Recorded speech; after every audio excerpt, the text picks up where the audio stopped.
Hi, my name is Jonathan Trent Muchner, and um,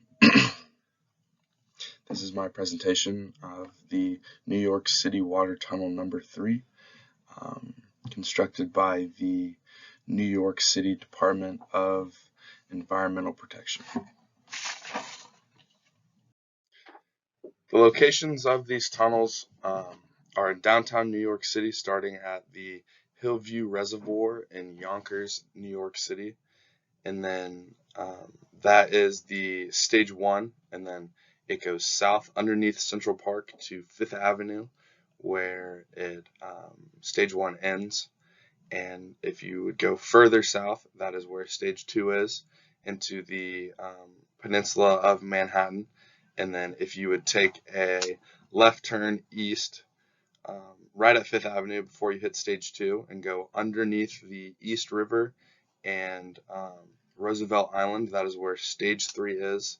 That extends into Queens and Brooklyn. The construction of these tunnels gained itself the name of the largest capital construction project in New York City history. The overall cost for these tunnels was a little over $6 billion. These tunnels stretch up to 60 miles beneath the New York City street level surface. Construction began for number 3 tunnel in 1970 and isn't planned to be completely finished until 2026. The section 1 of this number 3 tunnel stretches 13 miles long, starting at the Hillview Reservoir and stretching south until it intersects near Fifth Avenue, where section 2 and section 3 both intersect there, and section 2 stretches 10 miles into the Manhattan Peninsula, and section 3 at that intersection goes east underneath the East River and underneath the Roosevelt's Island into Queens and Brooklyn.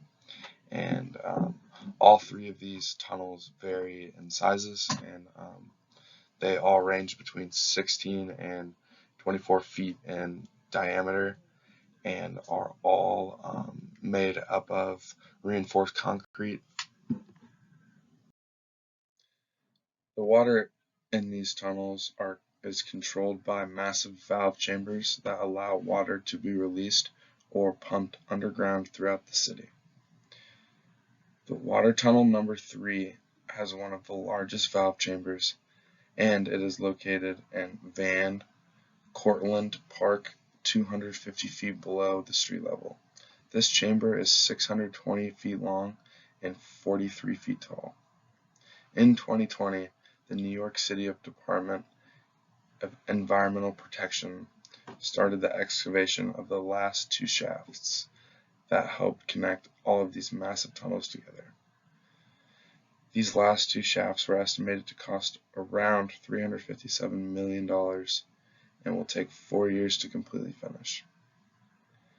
Inside of these shafts, there's mechanical and electrical equipment that helps run these tunnels to the rate that they need to be ran at. Life as a tunnel worker in the 1970s was a very difficult job for the average human. Working in very poor conditions, hundreds of feet underground, took a big toll on their health. Many of the men that worked in these tunnels and for these construction businesses at the time developed a disease called black lung that is from inhaling dust and particles and any other thing that could get into your lungs. And since 1970, 24 people have died working in these tunnels, and those deaths were all related back to construction-related accidents. The New York City Water Tunnel number 3 has made a tremendous impact on everyone that lives in this region. For many years before the 3rd tunnel was built, New York City was having a very hard time connecting everyone that lives in their city with clean running water. This expansion to the tunnels came at a huge cost and was one of the most historic construction jobs done in New York City history. Thank you so much for your time, and I hope you enjoyed my presentation.